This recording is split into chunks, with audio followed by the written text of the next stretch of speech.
If you could have one major impact or influence on the youth or the younger generation, what type of impact would you want to have for one? I want for them to believe in themselves, to love themselves. You know, at the end of the day, if nobody's gonna do it for you, nobody's gonna love you like you love yourself. And no one's gonna put you first. You are your best investment. So invest well in your health, in your mental health, in your body. Yeah, you are your best investment. So love yourself, be kind to yourself, speak highly of yourself. You got to believe it. Manifest the best for yourself. You can't let the outside world determine who you are, because then you'll succumb to what this world makes you, and this world will eat you up. This world is very cruel. It's easy to be negative. That's why a lot of people are negative. You got to fight to be positive, and there's very few of us with that light that keep going. You know, and the more you know yourself, and the more you're in love with yourself, the more kind you are with yourself, the easier it is for you to keep that light shining bright. The easier it is to keep that outside noise of what people think that you need to be, or their standard of you, off of yourself. You know, because you know yourself, and you don't put yourself down to that level of what they think you need to be, because you're in tune. So that is one thing that I push for my son, for him not to follow, to be a leader, to be yourself. Who cares if they make fun of your hair, or do you like it? You rock it like that. Then I wasn't comfortable. I have a unibrow. Back when I was my son's age, I used to shave it. It took me a while. And I remember the first conversation I had with my son. He came to me. My son is black, Mexican, and white. And he came to me one day. I was like, "Dad, I wish my whole family was black." Me being a black man, I was kind of excited, but I understood why he said it. When it comes with his black side, we're more family oriented. We spend more time together as a family.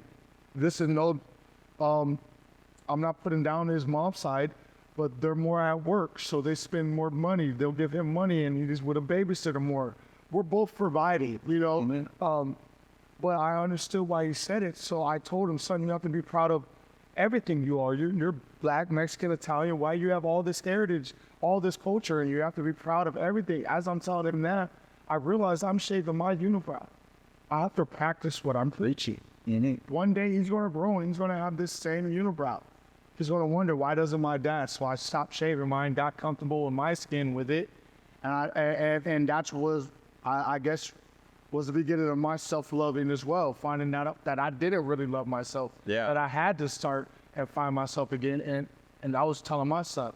So it's to love yourself, and to don't let anybody tell you or dictate who you are or what you can become in this world. Mm-hmm. You are the only person that can put the limits on that, and it's limitless. You can do whatever you put your mind to. Mm-hmm. You know, if they say it, what you think you can do, be delusional about it. Mm-hmm.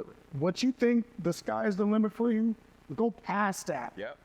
10 times past that. Get delusional about it. And then don't tell nobody. Yeah. Don't give nobody a chance to shoot you down, to shut down their dreams, of anything, you know? So, yeah. And, you know, I agree with that 100%, because it's crazy for me how it's about 12 years ago, I set 2 goals for myself. One is to learn everything, literally. And then 2 is to change the world. Now, to learn everything, I know... Be here forever. Exactly. Not only that, because it's never achievable, that means that there's always more for me to learn, more to grow. It's something that will always motivate me to keep pushing, even until the day that's in. And then for the change the world, that's the one that's going to happen. So it's the concept of chasing infinity, knowing you'll never achieve it, but it's the journey of it. Sharing water. Yep. The journey, man. Yep. You understand? Exactly. And that's why, like if you go further in philosophy, I like to say that it's like we are creation itself, because creation doesn't search for the end goal. No. Creation simply wants to exist, to experience life. And we're in an area where everything's moving so fast, we're caught up with so much of it. Everybody wants the end game. Exactly. Looking for the end game instead of just they're so caught up on wanting the end game that they get caught up on trying to build that life that they don't experience life. Yeah. Everybody wants to build that life that nobody's just living life.